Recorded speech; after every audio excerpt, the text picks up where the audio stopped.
So EDHREC have done some fan poll where it's clear their users have only been playing Magic for about 4 years and just know the name Homelands and Fallen Empires.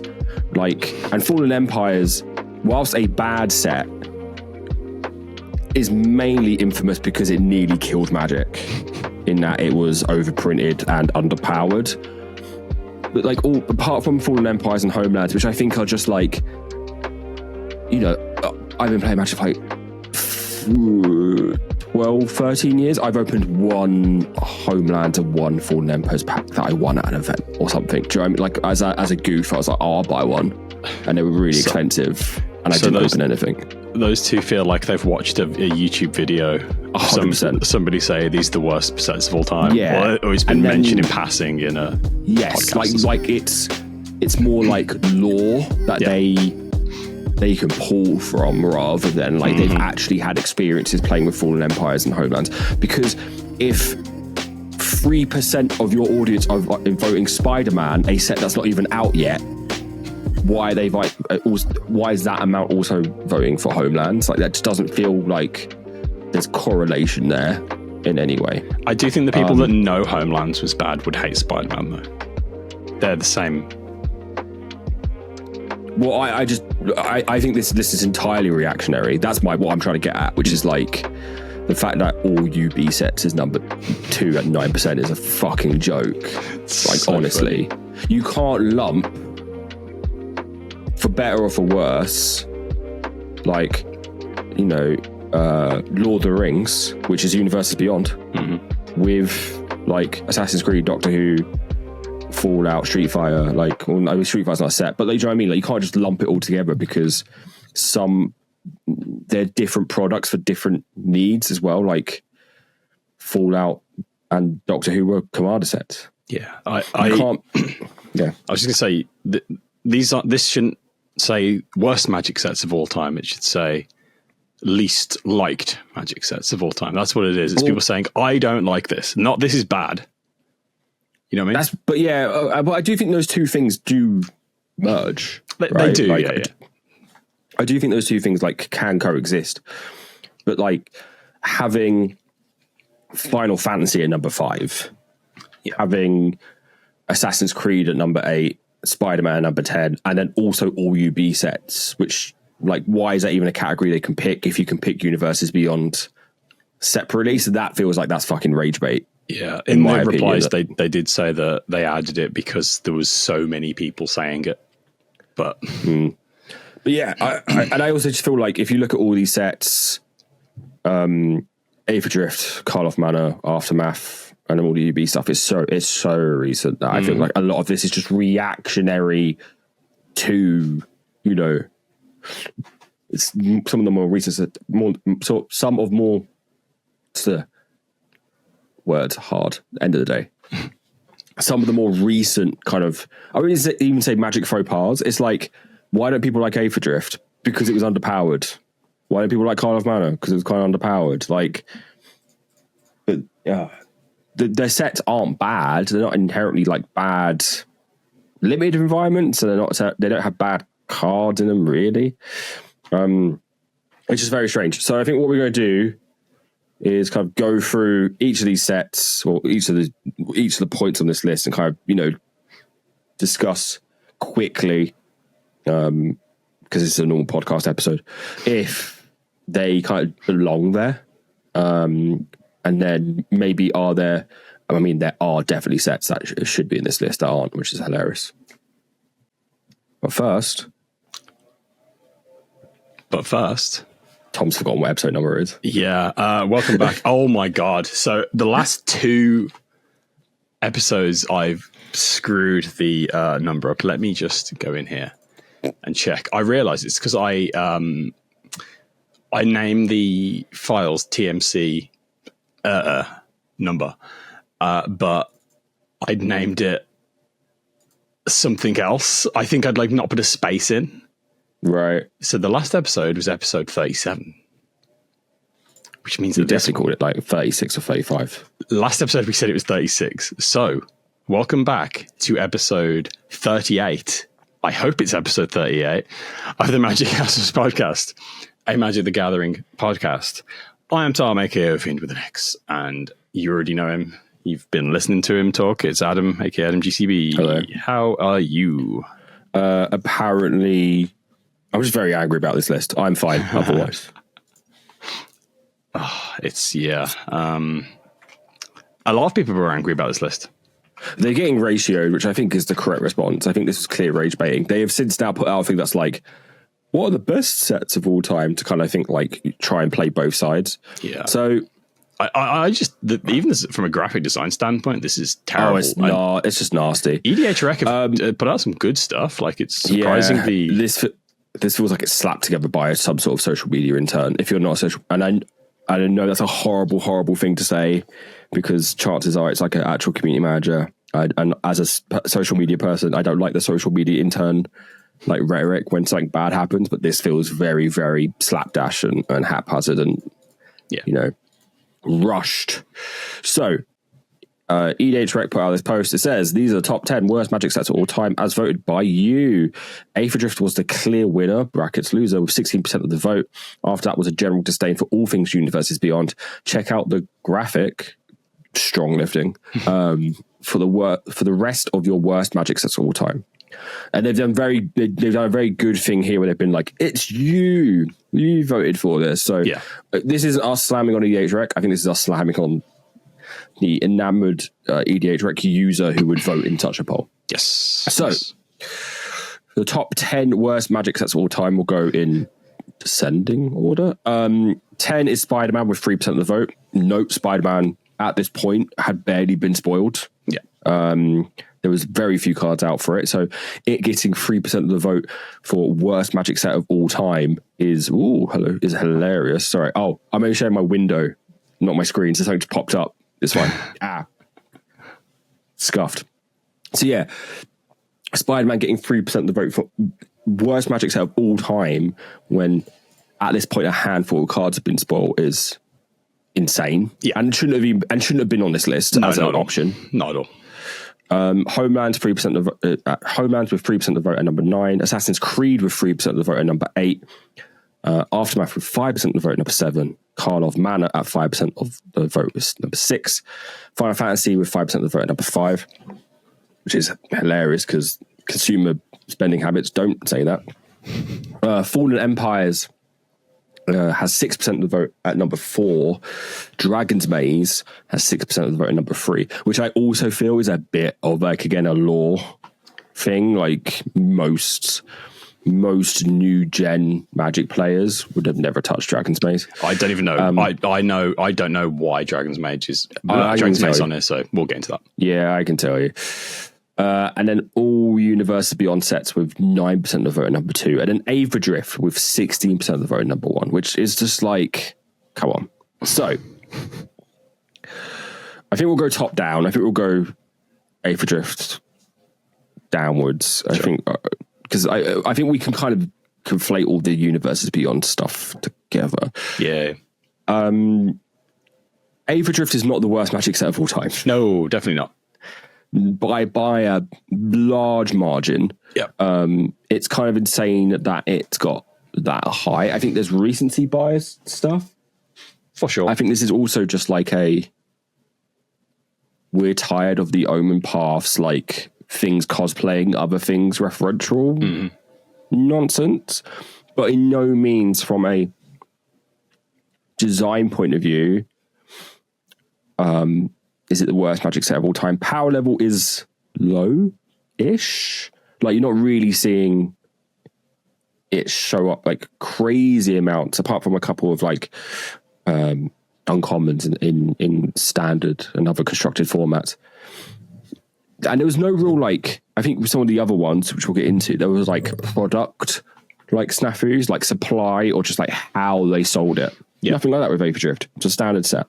The Commander decks were fine as well. I will say it's the one set I'm seeing everywhere still. Like, you go into game and you see Aether Drift bundles, normal and collector, and you see the Cluedo box. So I think it was massively over ordered because it was coming off the back of no. Okay. Was it Tarkir? Not Tarkir. It was Tarkir because it was Tarkir EDHREC Final Fantasy, right? Yeah. Hold the line, please, caller. I'll tell you.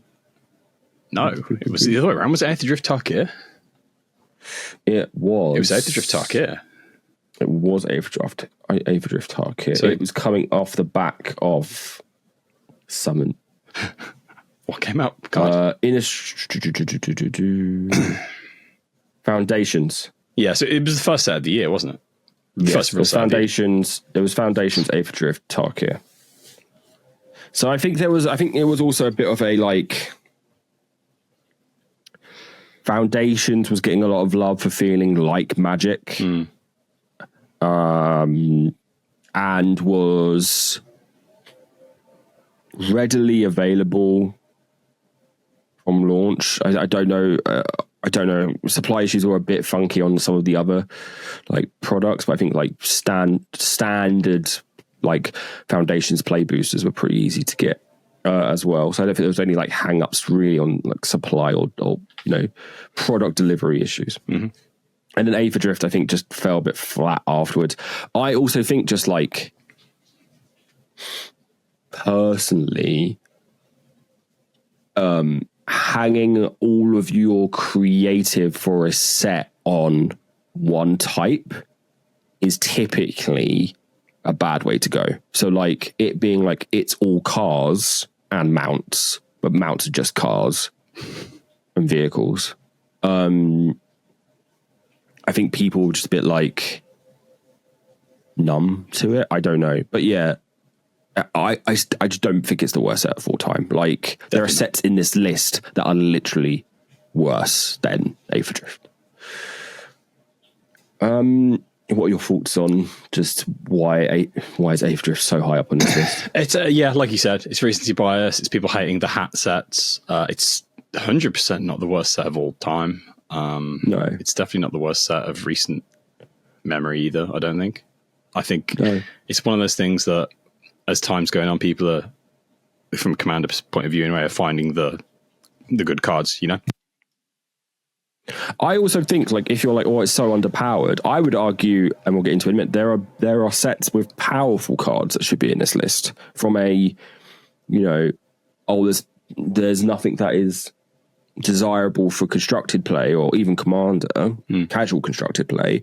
I would say, well, actually, like there are sets, and if we're lumping things like all UB sets, there are product lines that are so damaging and do irreparable harm to other formats that why are you saying, oh, it's this one but it's not this one? So I think there's a bit of just like Magic the Gathering gatekeepery nerd nonsense going on here. Should we be having emergency bannings after every set? Is that what people want? They want like every set to have one busted ass card. That's basically, it feels like it a little bit sometimes. But yeah, it doesn't deserve to be there. Yeah. Number 2, all UB sets is fucking, and we'll include Final Fantasy at number 5, Assassin. Or should we we'll go into detail on all of them, but we'll just talk about them as a whole now. So yeah, all UB sets is number 2, Final Fantasy is number 5, Assassin's Creed is number 8, and Spider-Man at number 10, which again is ridiculous. This is just the make magic again crowd, isn't it? That's all it is. This is the Magic the Gathering circle jerk lot coming out and being like, hey, we don't like this thing. Mm-hmm. But I think Assassin's Creed is the only thing I will give people on Assassin's Creed is the delivery of the Universes Beyond booster. Yeah. And how that is that was a terrible delivery mechanism. It was. And there's a reason they haven't gone back to it. I don't think they ever will. Because they were giving you less but charging you the same, if not more. And it's like, well, if you just charge people less, I think people would have been okay with it. And if you just got it into the hands of more people, but whatever. Final Fantasy being this list is hilarious because it is by far the most popular Magic set of all time. Yep. Regardless of who's buying it, It's more people than ever were opening Magic the Gathering booster packs in that launch window for Final Fantasy, and that is good. I think the cards that I've seen crop up, because it's been a while since it's been out. We played quite a bit of Commander since it's been out. I think the cards that we have seen are, I wouldn't say necessarily healthy. I would say they're interesting. I think like some of stuff is, of course, pushed. Yep. Like I think Sephiroth is incredibly pushed as a commander, but I think the Commander J played on our gameplay episode. Yeah, Rydia was like, Rydia's like interesting, right? Yeah, there's a lot of really interesting, especially in the Commander decks. There's a lot of really interesting commanders. Doing unusual things that are new and fresh. And I actually think, as a whole, like if there are sets that are bringing in absolute swarms of people into this game, doesn't matter like power level, design, whatever, that can't be the worst Magic set of all time, because it's increasing the health of the game overall. Sorry, like from a broader, more like holistic point of view, I really struggle to think like, you know, Final Fantasy, even as someone who doesn't engage with it, can be on this list. It just can't be. It's ridiculous. Well, again, it's the people who don't want those people in the hobby, isn't it? That's the people who are saying this. Yeah. Dragon's Maze probably does belong on this list. So I was playing a lot around Dragon's Maze. So it was a weird set. I'm trying to think, like, I'm trying to get like a refresher on what exactly kind of was the deal with it, because I just don't want to like talk out of turn. But the big thing was you had this was like the final set in the Return to Ravnica block. So you had Return to Ravnica, Gatecrash. Return to Ravnica had 5 guilds. Gatecrash had 5 guilds, albeit probably the less popular ones. And then Dragon's Maze was like this story of basically this race in, what's the maze called? In Maze's End. Like basically there was like a labyrinth set up and all the guilds had like champions that were running through it. It's very EDHREC coded actually, to become the guild pact at the end. The guild pact is like the kind of council chair of, you know, the guilds of Ravnica. Okay. This is when like Ralzarek was introduced. Ralzarek was like super popular, like straight off the bat. Like, and is it Planeswalker? That wasn't just like it's Jace, but a bit angry. You know, it was really, really interesting. So this added the guild gates. Is that? I'm just looking through the scry. So the guild gates were in Return to Ravnica and Gatecrash, but all 10 guild gates and all 10 shocklands, but with their original set symbols, were in Dragon's Maze. Gates are different art in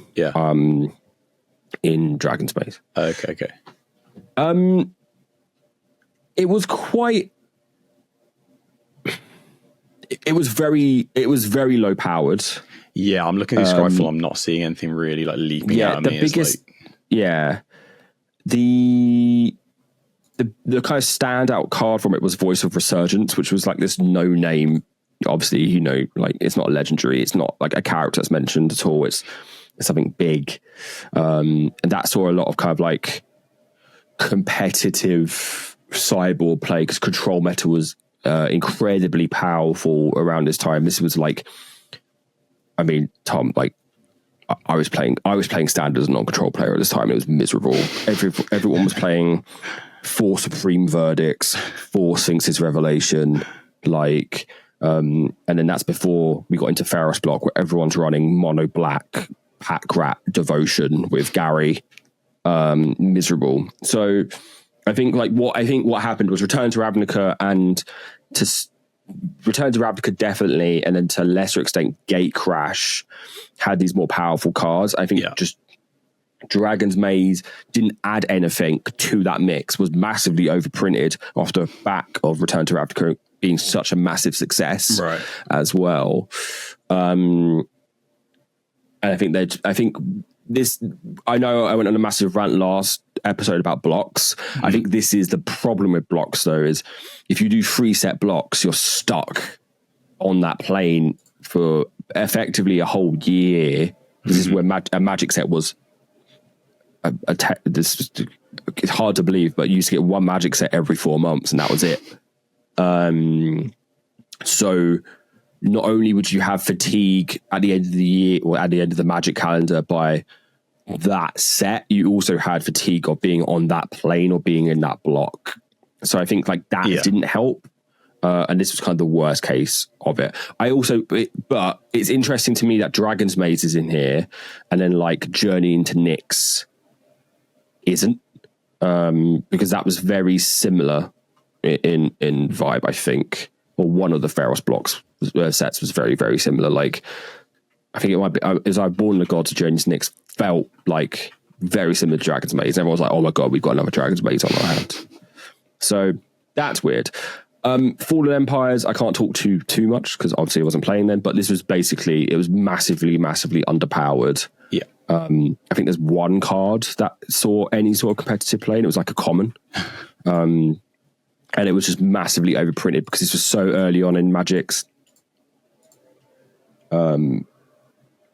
release that they were releasing like core set, like alpha, beta, like that stuff was selling out immediately. So stores just massively over-ordered for Fallen Empires, and it was just not a good time.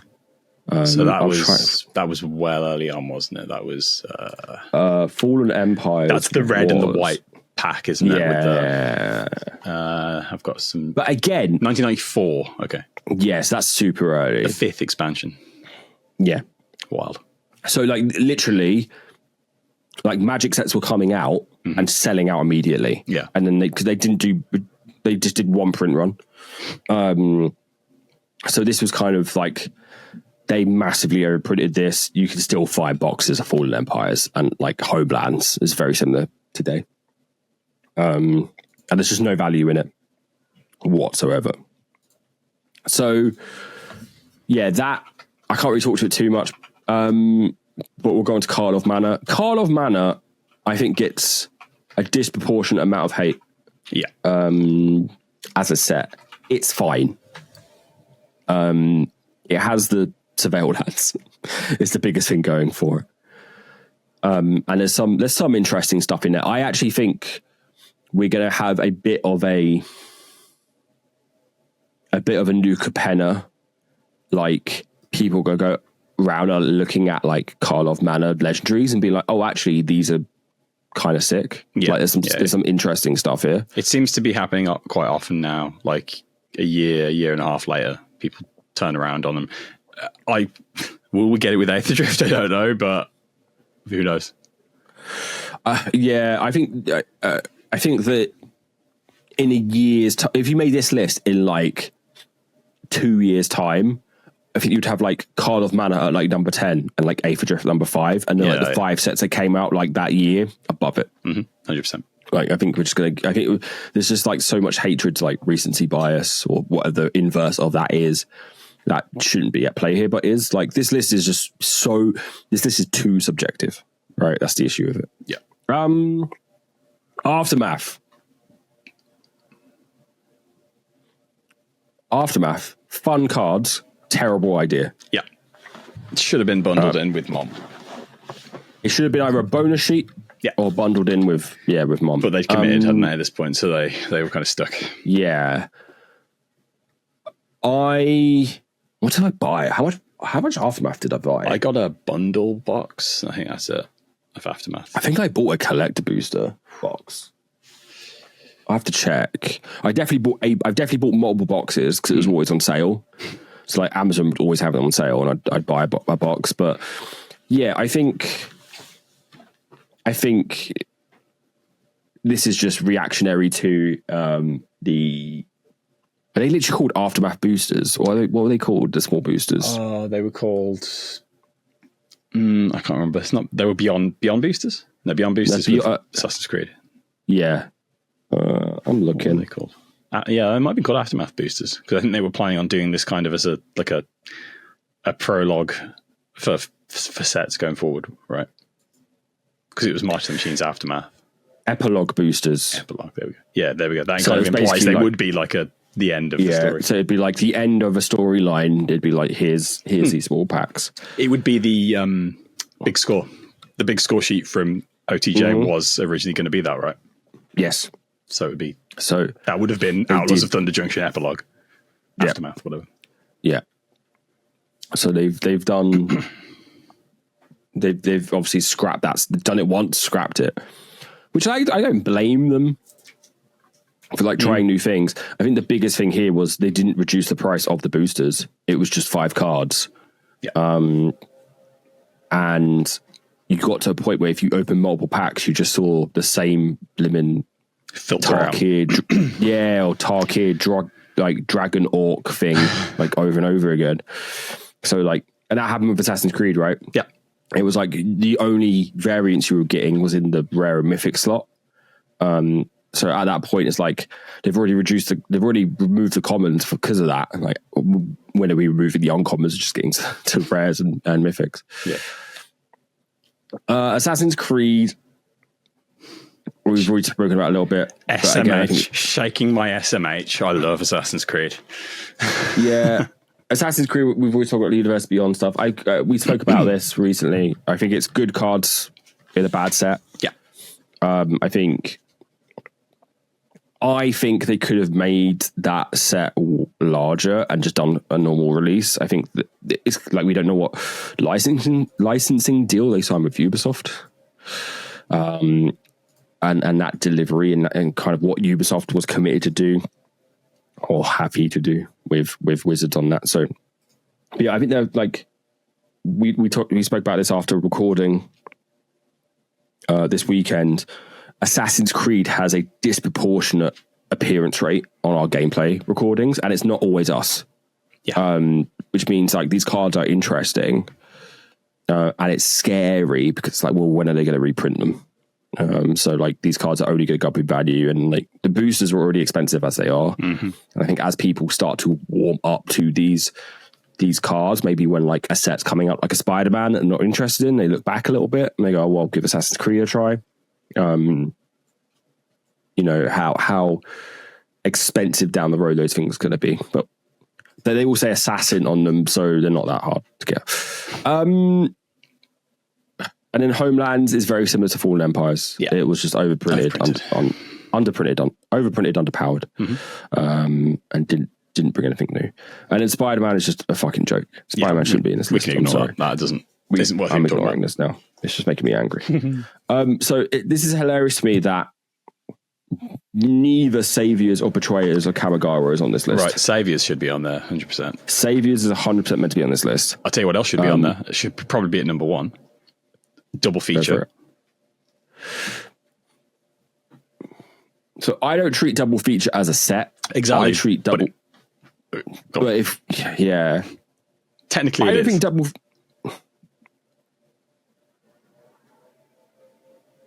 I don't treat double feature as a set.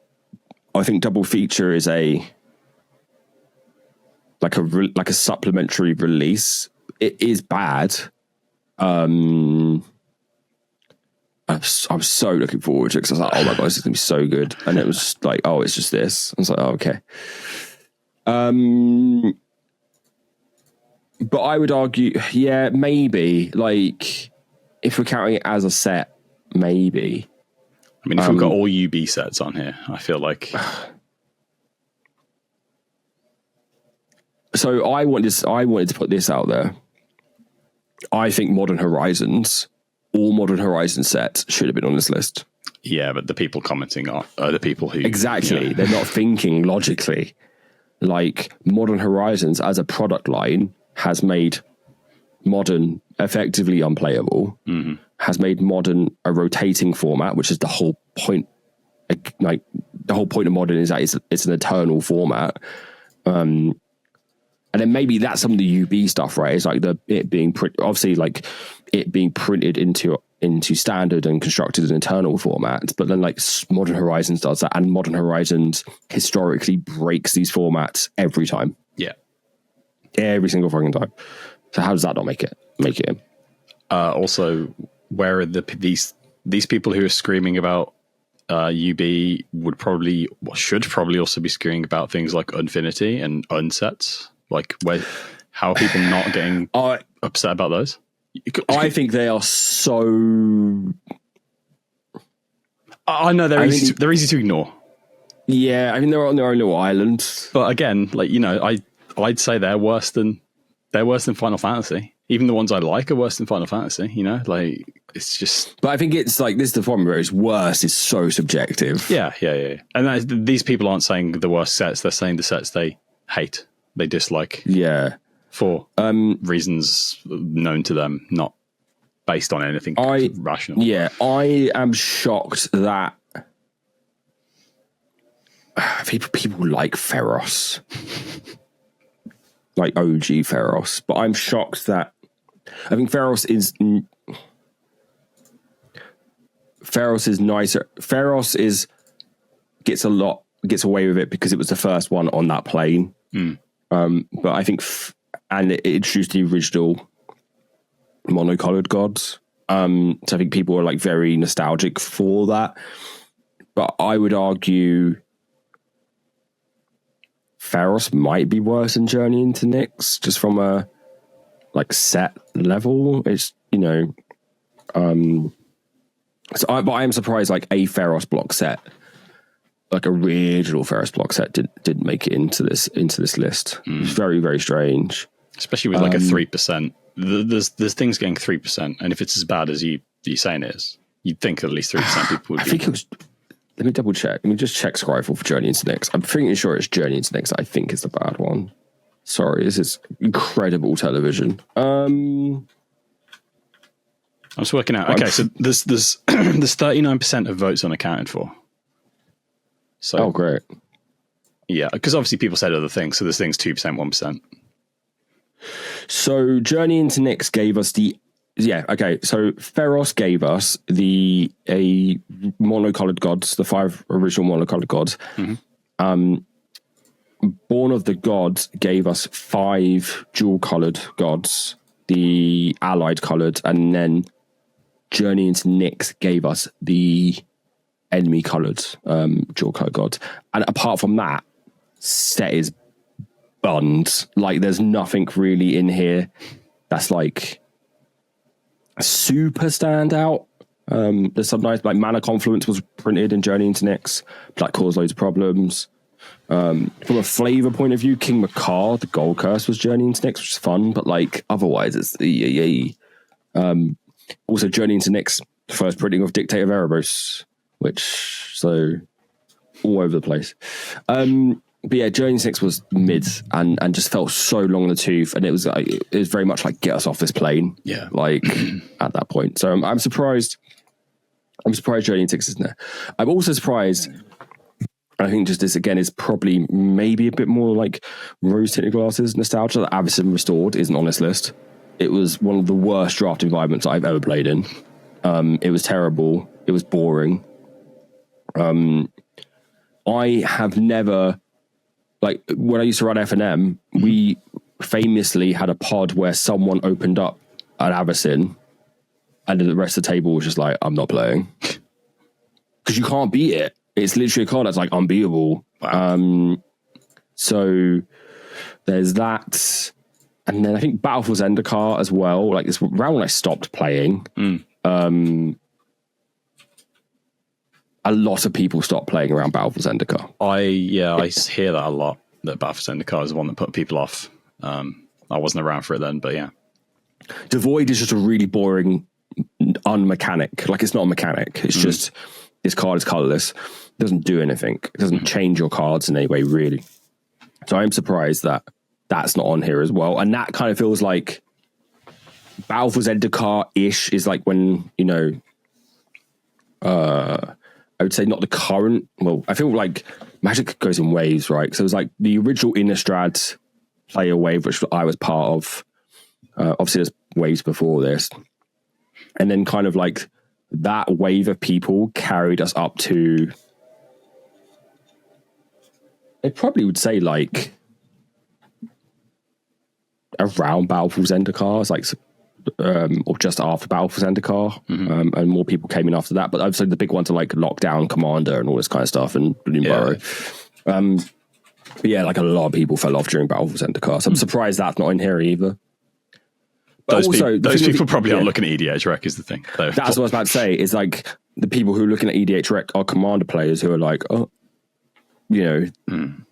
But then I again, Fallen Empires and Dragon's Maze and Homelands being this list, I think you're right though. I think that's just like they've watched a YouTube video, they've watched a top 10 YouTube video and just know of the lore. Yeah, it's a shame. I just don't like the farming of negativity. Yeah, it's not good or fun. It's just a lot. Yeah, but also like these aren't the work. Like not all of them. Out of all the sets in here, I would argue Dragon's Maze, Fallen Empires, and Homeland 100% deserve to be on this list. And then like everything else is like Aftermath. Aftermath I can understand. Yeah, like that annoyed a lot of people. But everything else I'm just like, that's like 6 sets, and one of them's not even a set; it's an entire product line that shouldn't be on that list. Yep, honestly, it's ridiculous. What is your worst Magic set of all time? Completely subjectively. Oh God, I don't like know. One that you've played. Let's make it like.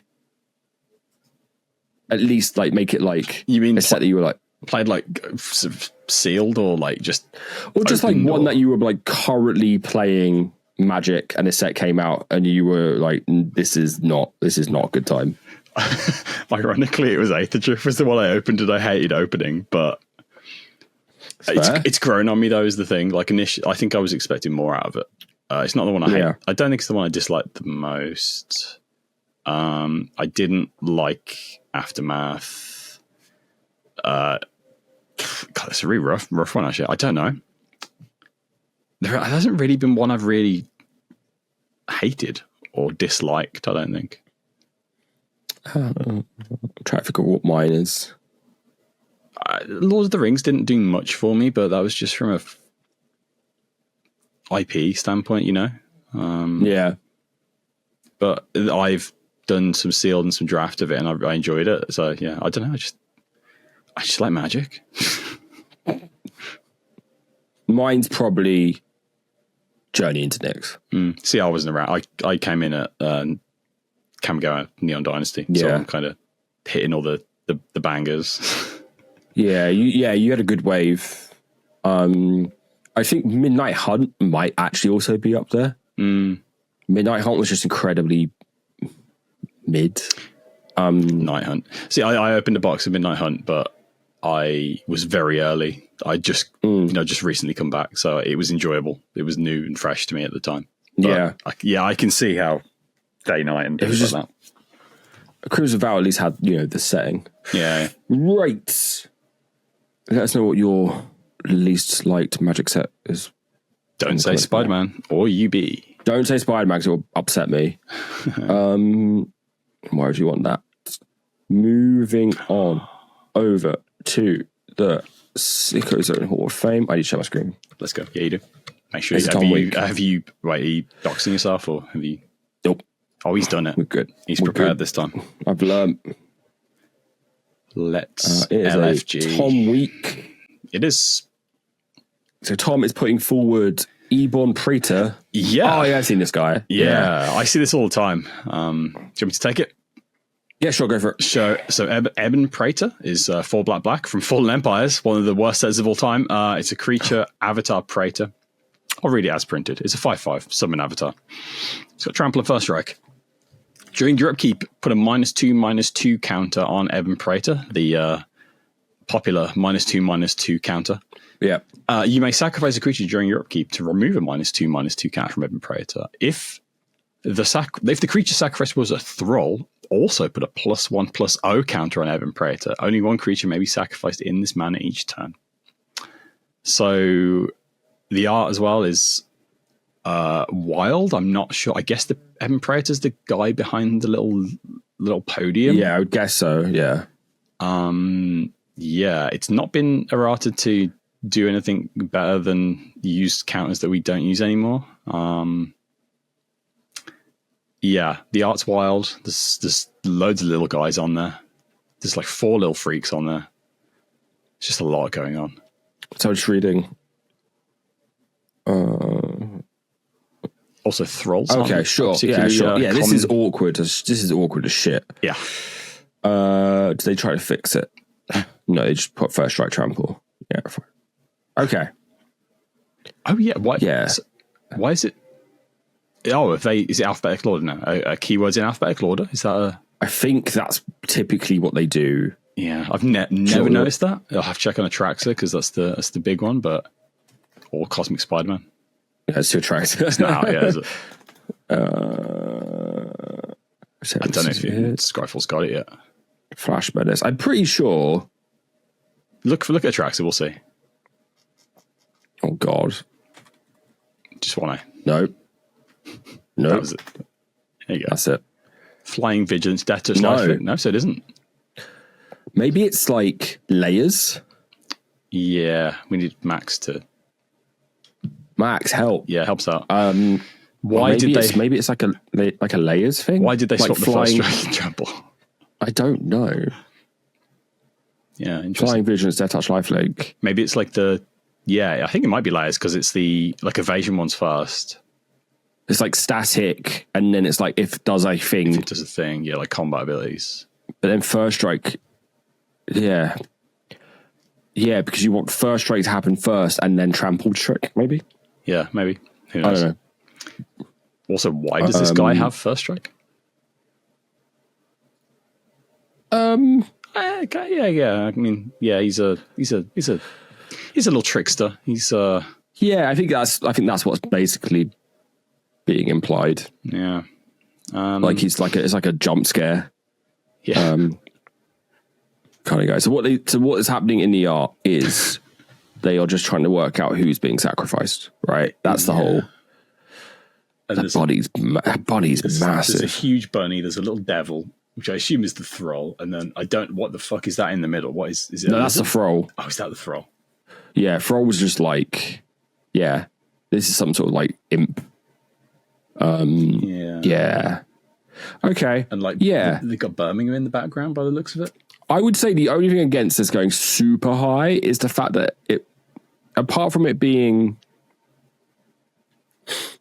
clearly stupid counters, it still works. Oh yeah. We're at the point of the Sicko zone where it's hard to find a good one now.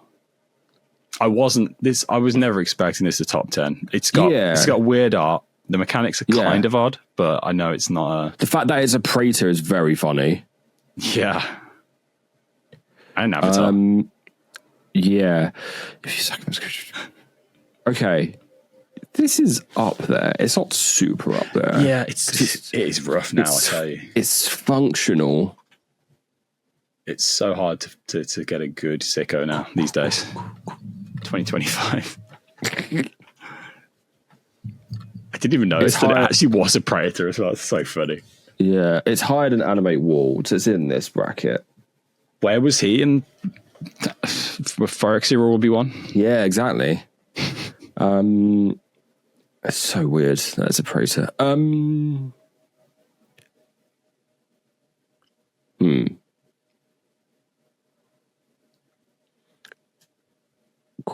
Shahrazad's way too low. Yeah, I keep saying this. 24 is it's so low. Yeah, it definitely deserves to be higher. Wait, hear me out. Okay, are we making changes live? Maybe. It's weird and is it weird and Sorrow's power? Because the art isn't fucked. The art is good and fine. The effect is like mega fucked though. Okay, I think it sits here. Charizard. No, I think Praetor sits here. Yeah.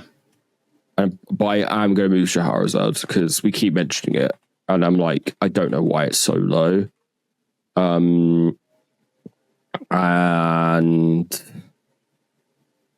that is That's a problem. So I actually think Scheherazade is like, it's like number 8.